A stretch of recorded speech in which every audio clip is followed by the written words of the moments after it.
Hi, I'm Kate. And I'm Mandy, and this is Love Sober, the podcast for the sober and sober curious.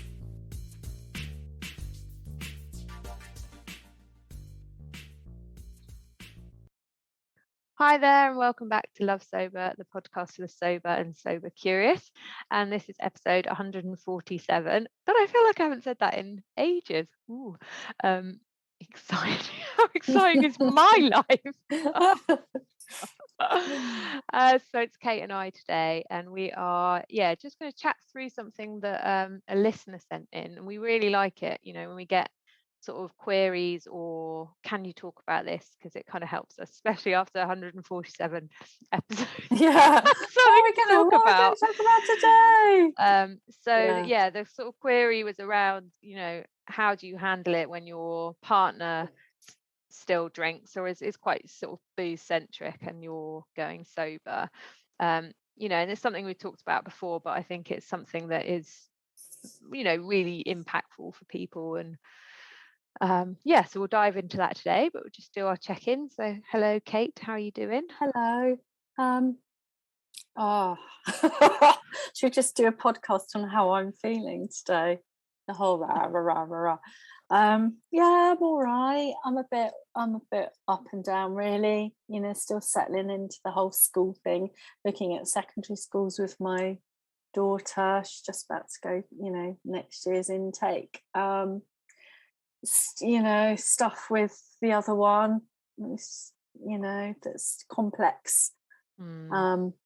And actually secondary school, it was a bit of a big evening last night. I felt like I was like hit by a ton of bricks, because I was like, it was a lovely secondary school, and secondary school was where it all fell apart for me. It was very complicated.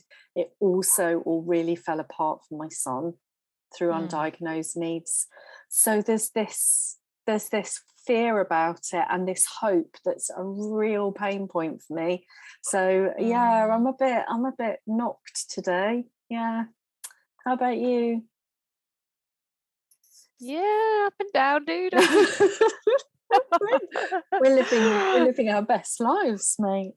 riding the ride. I'm a bit better than I was, despite the fact that my car is about to die and I don't have any money to fix it. But yeah, I went to see my doctor the day before yesterday, and just it was good to chat things through. We're going to dive a bit deeper into my kind of hormonal health, and she actually has prescribed me to go and see a sleep specialist, so that's quite exciting because I've never done that before. And just felt it felt good to do that. It was like self-care, you know. Check in about, you know, medication and where I'm at, and just have a chat. She said my blood pressure is really low and my iron is low, so you know, all the things that just to sort of it helps to kind of feel like you've made a plan.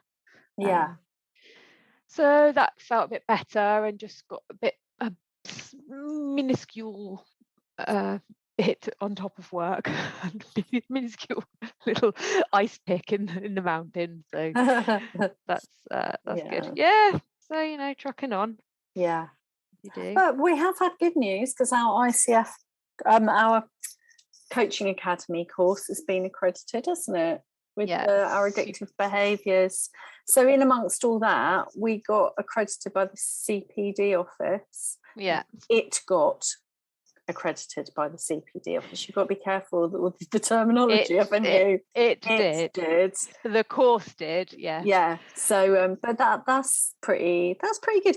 It's one of those things again, when we get somewhere and it's like we're too busy to acknowledge it. Do you know what I mean? And that story of our lives. Yeah, and I get really fed up with perpetuating the narrative. Like I keep saying, I'm not going to perpetuate the narrative, the glorification of busy anymore. And then I'm like, I don't know how to stop it. Yeah. Well, I know we were just saying before, I can't believe like we only published the book a year ago. It's just nuts. And like We missed the year anniversary of We it did. to do any kind of promotion, and we also missed National Sober Day. Yeah. I saw it on Instagram. I was like, oh, quick, do a post on National Sober Day. And it's like, oh, we're just walking the walk, aren't we? Right. Do as we say, not as we do, or something like that. Apart from the sober bit. We do that. don't drink. We do that all right. All right. So relationships and a partner that drinks still. So obviously, you know, if you've listened to this before, both Kate and I's husbands still drink. So the question or query or the conversation topic was, you know, how do you deal with that essentially? So what's been your journey with that?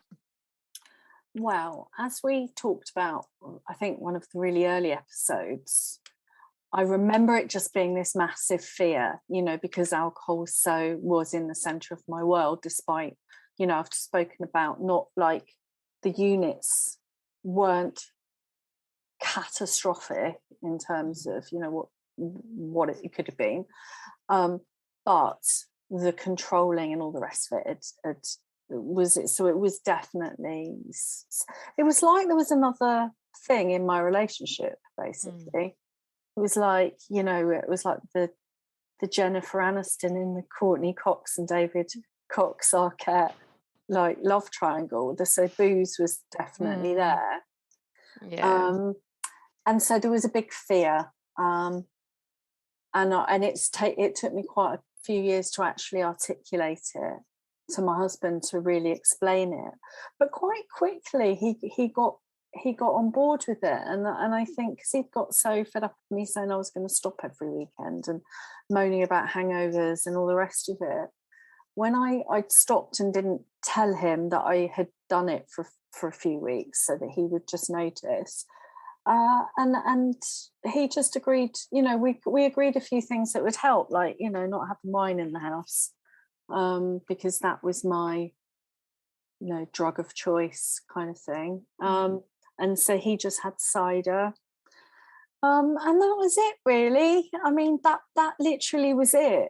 And the rest of it was more internal for me, because there was this boundary for us that he could do him, I would do me. I didn't really want him involved. I don't want to have to be beholden to anyone else. It was my precious thing, and that's what I was going to crack on with.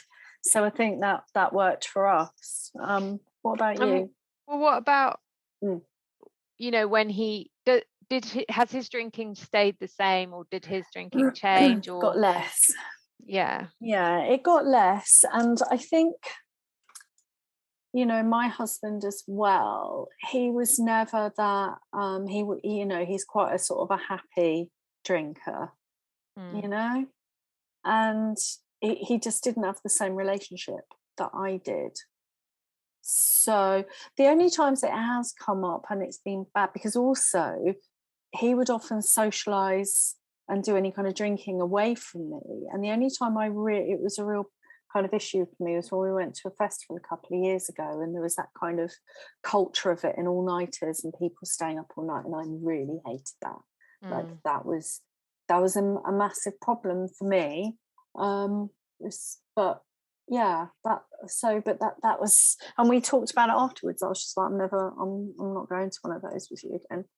That was shit. So I think that's kind of the way that it works, from what I understand with you, right? It's like, you know, he'll go off and have his nights with his mates or like at the house, but you'll be doing something that's very separate from you. And you know, your kind of boundary is that you're not around for any of that kind of heavy drinking. And was that something that you had to have a conversation about, or was that just, you know, just was he okay with that? Not really. It was absolutely fine. And I think there was a natural separation because of work life. So he was working in London, and again, he's not a heavy drinker, so there was the odd night out with friends, and then I wouldn't be doing that at all. And then we're parents, so we weren't, you know, it wasn't really, it's not really part of our social life either. Yeah.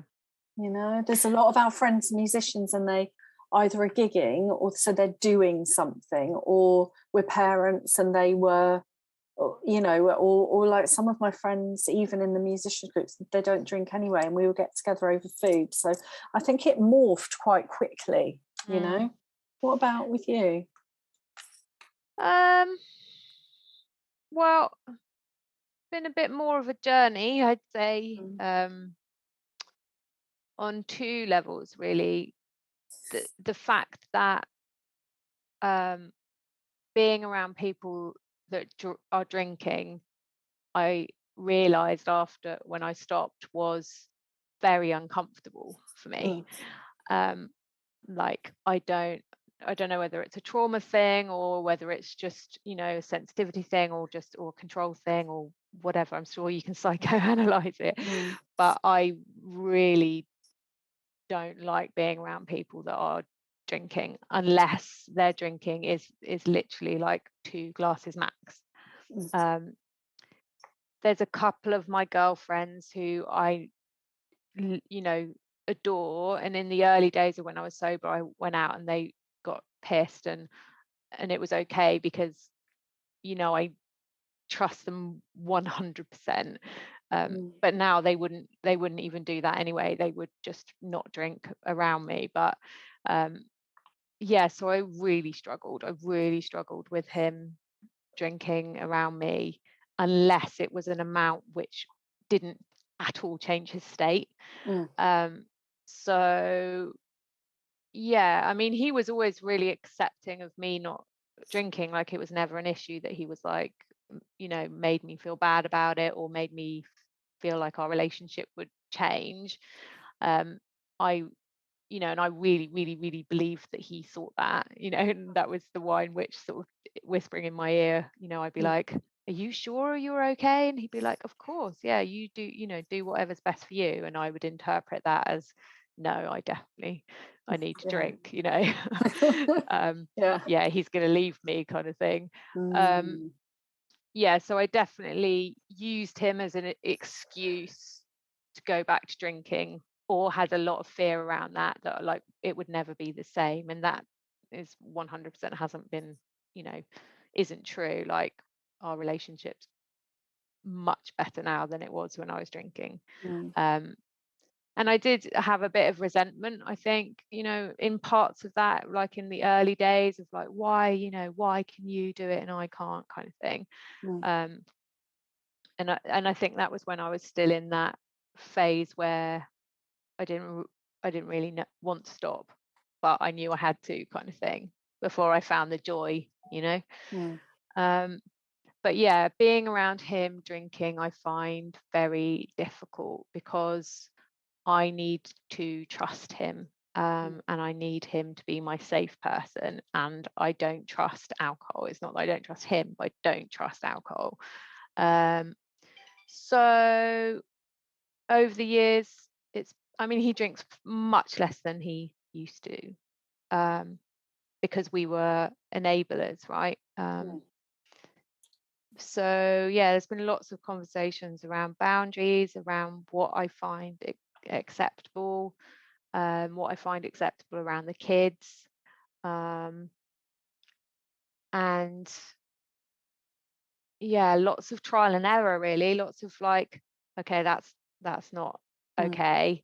Let's chat about it again. And, you know, right, if you're going to go out, like, it's not me that sleeps on the sofa, it's you that sleeps on the sofa. How did I get that one wrong for so long? You know, or don't come home, or just like, yeah, I don't want to be around it. But yeah, it's challenging for me. I don't like it with my family members. I don't like it with my mates. I just it makes me feel unsafe, in quite a significant way. So but I think, you know, the question that we had and the experience was, you know, what do you do? What do you do when someone is really still into partying and into that lifestyle and you're not? You know, and I guess for me, it's like, you know, your sobriety is more important than other people's drinking. So it's like protect. It's like you don't have to go, you don't have to put yourself in that position. Like, and also, you know, like you know, you're enough without a drink in your hand. I said this to someone in the community the other day. And so if they can't hack it, then there's something there, right? It's not okay for someone to put their drinking above your friendship or relationship. And I think that what's tricky is it's that fear piece, isn't it, about when we know that we need to stop drinking, right? We know that we're going to make that choice, it's not working for us anymore. It's because we still live in that normative drinking culture. It's got to that point generally that it's not working. And it's also got to that point where we will have been using it for something, and it's now having those negative consequences. And that's lowered our self-esteem, and it is a big social piece, and many of us will have used it in terms of that. So it will be occupying that space. And I think for many of us, that fear piece, and it's that we spend a lot of time trying to convince other people that nothing's going to change, it's fine, we're going to, and because we haven't learnt to live without it yet, and we haven't realised that, you know, experienced that increased confidence, and it sort of pirouetting off the stage just as it pirouetted into the centre of the stage, and it's now, you know, Elvis has left the building and we're not worried about Elvis anymore, but we're not at the beginning. So it is that there's quite a lot of fear there. And that piece, like you said, I mean, I think there's a difference, isn't it? Like you say, if your partner or your friends drink, or if it's very alcohol centric, and there is a difference there, like there definitely is. And what I have found, and it hasn't been in my relationship, thankfully, but with my friends, there's either been that, you know, we've reached that sort of happy medium, and basically it's not a thing, but that's with some it's taken quite a few years, right? Yeah. And with some people I just didn't see it. We haven't got, for whatever reason, it's like it's just not going to work either. So I do think time is is a real key thing. I do. Because, you know, thinking about that query of it, you know, it's like, it's something that my husband and I have worked on, you know, since I first started quitting, which was like over 8 years ago. So it has taken time, you know, and it's taken, and also like allowing him to catch up and get it, and also for him to re-establish his own boundaries about what he feels is appropriate behavior with alcohol. And I can't enforce that upon him. You know, I can ask questions and, you know, say like, do you know, and, you know, I mean, he drinks now, you know, like, a couple of glasses of red wine, Friday, Saturday, Thursday, Friday, Saturday, you know, and he's not interested in going out partying. He's not interested. He's grown up essentially, you know, in his own way and his own, and that's just his path. And you know, as much as I feel like I've put down good boundaries and stuff like that, essentially he wasn't going to change unless he wanted to change himself, you know. And I think that's an important thing. And again, I often come back these days to internal resources and external resources. And what you've got here is the sort of agency that you might have is around external boundaries, times, routines, and occasions, right? So you might not be able to, well, you can't control how if your partner drinks or not, but you can like you say, you can go, well, if it's a particular kind of evening, I might opt out of that, or maybe you can choose to do that behavior with other people that you still want to do that with. Yeah. So you can sort of mold that, like we're saying, can't you? And you can, whilst you're getting on board, exploring other activities that you can connect over, making, if you live together, obviously that's you make some kind of decisions around what roles you're going to have with each other, around respecting your right, and again, for us, it's sort of hit that happy medium of I really didn't want to enforce what I was doing on him. So the thought of him saying, right, well, I won't drink at all either, I'd have found that a bit much. I think I'd have been like, ew, I don't know, that's a bit like you're all in my business. I would love that. Would you? See, I don't think I would. I'm like, no, you have, because almost like I could go, right, I can have a slight one-upmanship. You go and have your horrible old rank sort of scrumpy Jack and smoke Rolly, and I'll be able to kind of, I don't want that. But if he was like, say like your husband, like sort of with the wine cellar doing something like that, that would have been really hard for me. That then I'd have been like, no, that would be better not at all. My poor husband. What a thing to say. It's a good job he never listens to the podcast. I know. I was just thinking he's not interested in what I've got to say. Anything. I know. My husband made a comment. It's like, so you post that on social media? Because he has not, like, no Facebook, no Instagram, like nothing. And it's just like, yeah, he has no idea.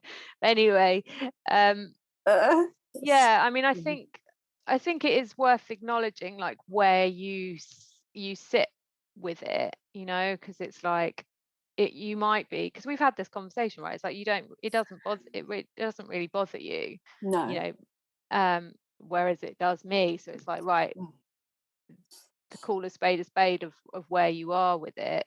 And for me, yeah, I'd love to live in a fully sober house, but it's just not gonna happen. So I have to have boundaries around the impact that alcohol has on me and my kids, basically, which he gets, and he loves me, and so it's a constant conversation around that, and just moving on. I mean, I'm lucky, I guess, that he's older than me as well, so he is like nearly 50 and a bit like bothered.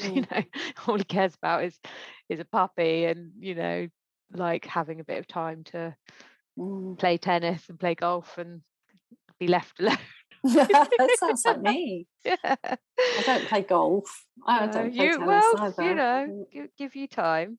But yeah, I think if you are in a situation where alcohol is still playing center stage in your life, when you want to get rid of it out of your life, it can be, I mean, I think that's where we all were in the beginning, right? And it can be incredibly scary and worrying. I guess one thing that helped us both enormously was having a sober community and having sober friends, because it was like you can go to that party and you can go and sit in the loo and be like, oh my goodness, this person just keeps repeating the same thing over and over again, and you can have that feedback of like, oh my god, yeah, that's so annoying, like, you're doing so well, keep going, kind of thing. Or to have that sort of, I mean, I blogged a lot about alcohol in my relationships, family, friends, husband, etc., in my first couple of years, like a lot, because I needed a lot of support around that, and a lot of to people's advice and people's sort of own experiences around it, because I mean, living in France, living in a very very alcohol centric situation, throughout all of my relationships, you know, as you were saying about your kind of music friends, like I don't like everyone to party people, you know, to quite an extreme level. Yeah, so it's been a real journey, but time has been a healer on that one. Time's a great salve, isn't it? And I think it's like what you were saying about the sober community. I mean, what occurred to me there was the close and the many. You know, having your sober role models, having your sober community, going to the right places. It's the ragging thing again, isn't it? Who's red, amber, green people. Yeah. So getting the support in the right places. And when you start off, your partner might not be that right person for you to get the support. Yeah. So you can, you know, say, I don't, you know, like, oh, well, I said, I don't want you to change. I just needs you to not ask me to drink, you know, I need your love and acceptance over this. And, you know, and I needed to show that I was doing it rather than I needed him to help me almost. It was like I needed to kind of show. So it was getting support in the right place from a sober community, and I couldn't do it until I'd found soberistas.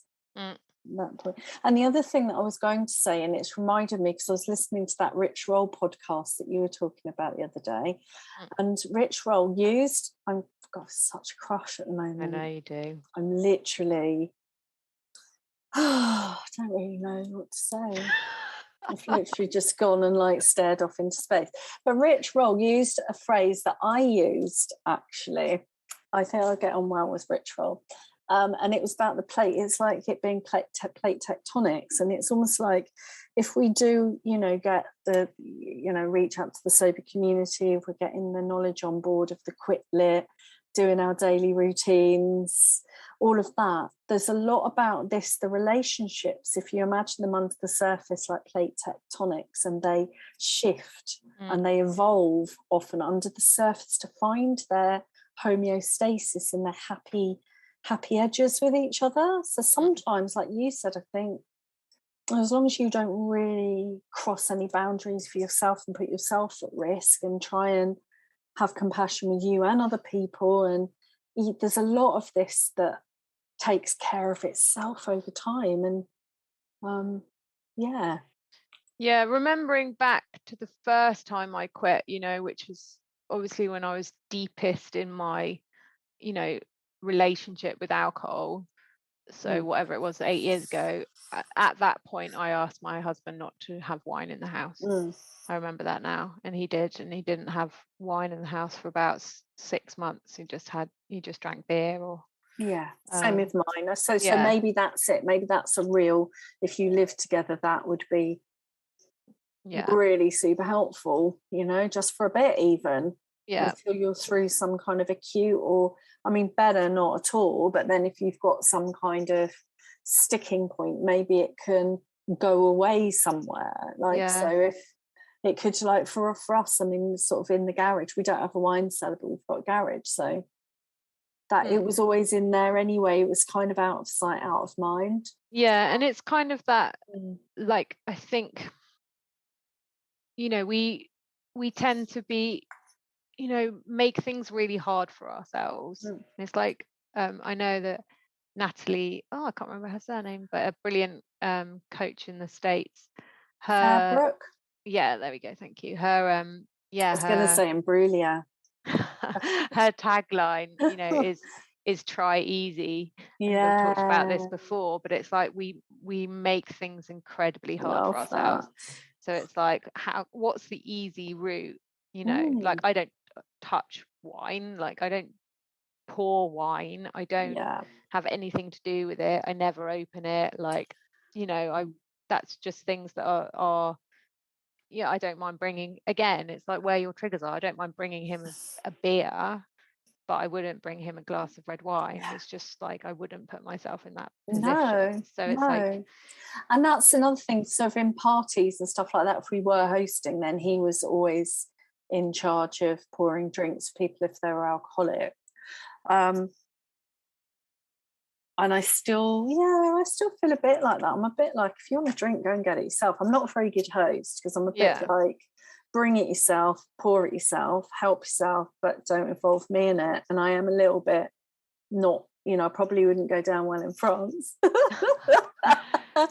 Yeah, but I do think that's just that's a respect thing, and I do think it's part of this is about those make you a lovely alcohol-free cocktail, but I'm not going to give you and it's kind of like there's give and take, right? So you can't expect someone to change, you can't expect someone not to drink, but you can expect them to respect your decision, not to drink and not shove it down your throat. So it's like there's a line there, and again, when those lines are crossed, that's when you get resentful or you feel unsupported, and that can be a huge trigger, because it's just like, well, you don't get it, you don't love me, and you don't care, so fuck it, but I mean, definitely our relationship now is incredibly strong.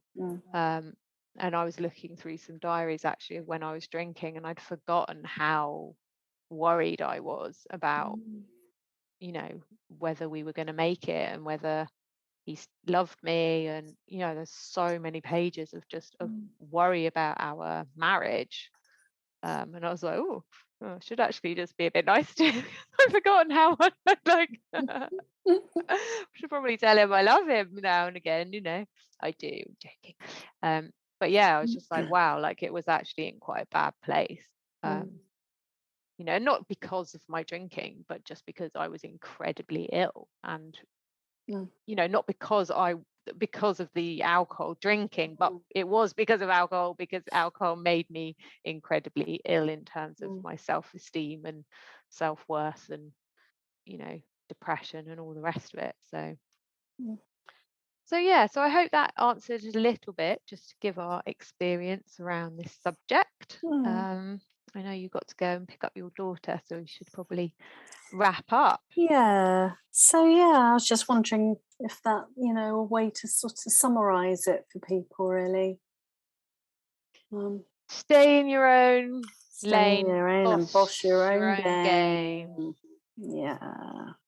And that I loved, I think it was Bex Weller, who first I heard saying that, sort of having self-compassion. So we have self-compassion, we have to try and get that on board, and that's often a skill we learn, but also having compassion for other people, because change is hard. So change is hard for us, so we need support, and we need support from the right places, i.e. sober community and our green people, but also having compassion for our loved ones, because change is hard for them as well.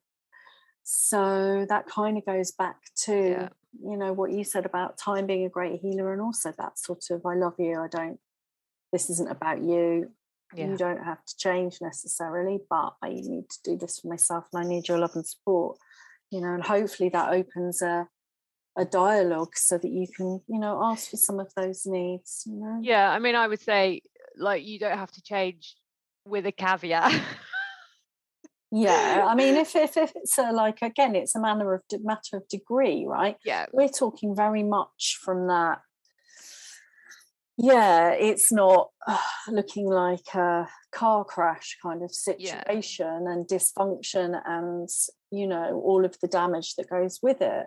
And it's like, well, if it is, then that's a different matter entirely. It's like asking how toxic is that relationship, really? Are you safe within that relationship? Because definitely there are situations where with friendships and with marriages that sometimes it brings up stuff, right? It shines a light on things. So look after yourself, but look after your sobriety. And I think almost like there should be a part 2 and a part 3 to this almost, because that's, I think, again, we've come from that sort of grey area drinking focus, with husbands who don't identify as having an alcohol use disorder or an addiction. So maybe we will come back to looking at that element, but also something that I've heard quite recently is people who within families, like extended families, who have said, okay, I want to stop, and their families are terribly worried about them, and then they get sober and you find that all the families get pissed all the time. So there's sort of family system piece in there as well. 100%. Which also I think we'll probably have a look at some point. So this is kind of just touching the surface, isn't it, really? We are touching the surface of that particular question. I guess the key thing is, like, you never bend your well-being and your health to please someone else's drinking. It's just like, you know, you look after you. It's the most important thing. I'm waiting for you to say fuck that shit. Fuck them, fuck that shit. So let's wrap it up. So what's your reason to love sober? So this is a very jolly chat. Because I've been very, very depressed. And like, that's honestly, like, serious, I actually have been depressed. And this cheered me up. So that's it. Yeah. Oh, yay. Yeah. And you, dude? What's my reason to love sober? Is discovering Rich Roll and kind of having a little ear candy going on and feeling like, I don't know, it was like when I watched Pirates of the Caribbean for the first time, like millions of years ago, and it was on the cinema, and it was Johnny, like, I totally don't feel like that anymore, but I remember. Good, I don't think he's a particularly nice man. Right. And I was like, as Captain Jack Sparrow, I was like, man. And I've grown up since then a little bit. So anyway, but now, and then it was the Justin Bieber phase. Oh, good Lord. Oh my God. Anyway, so wish we'd wrapped this up like 5 minutes ago. I've always just kind of managed to undo all the good work in the last 5 minutes, don't I? But no, anyway, Rich Roll is my reason to love sober. Nice, that's a good reason. Fair enough. And what's your tip of the day? Tip of the day is take a deep breath, look up at the sky, and put one foot in front of the other, because you're sober and the rest is good enough. That's very nice. What about you? Tip of the day. Well, I forgot to tell you this story, but one of the reasons why I was so tired was because my cat at 6 a.m. just was like, wow, wow, wow, at the door, my bedroom door. So I was just like, oh, she just really wants to cuddle this morning. Opened the door, was like snoozing, and then was like, she was going, like rolling around in the bed. Looked over, robin bird. Dead robin? No, but a robin bird in my bed. So she tucked it under the pillow. So I pulled back the pillow. This robin bird just like flapping out and flapped into the corner. And she was like super excited about it. So I managed to grab her, throw her out of the room, shut the door, and then managed to, like, the poor bird kept on like dive bombing into the wall. It was like, turn around, there's the window. But anyway, managed to get the bird out in the end. So the tip of the day is be wary of cats. Yeah, I think that's a metaphor. Like the Lottie was the wine witch and the robin was the sobriety, was the sober spirit. And it was trying, and Lottie nearly got it, but in the end the sober spirit won, and it flew out of the window to liberty. And it's either that, isn't it? I was like, she's either got a bird or she's shut in a box. No, that will be the puppy comes tomorrow. So that will be. You're getting a puppy tomorrow. Yeah, but I'm not actually here. I'm away in Portugal. But so that will be the shit in the box and around the house. Shit in the box, shit everywhere. Wee and excellent. So, tip of the day is to just look after your sleep. Don't let the cat in. Yeah. That is a metaphor. See, the cat is the cat is okay. Let's just make a So if you're genuinely concerned about your drinking, just send up a flare and get in touch with us, info@lovesober.com, or find out one of the sober communities, like we've said all the way through, really. If you're just tuning in, thinking about it for the first time and a bit sober curious, and just think that they'll all be really boring. I mean, obviously, just you've spent half an hour with us, you know that's not true. We might, be knobs, but we're not boring. So come and get support, come and hang out. And we'll see you next week for more chat.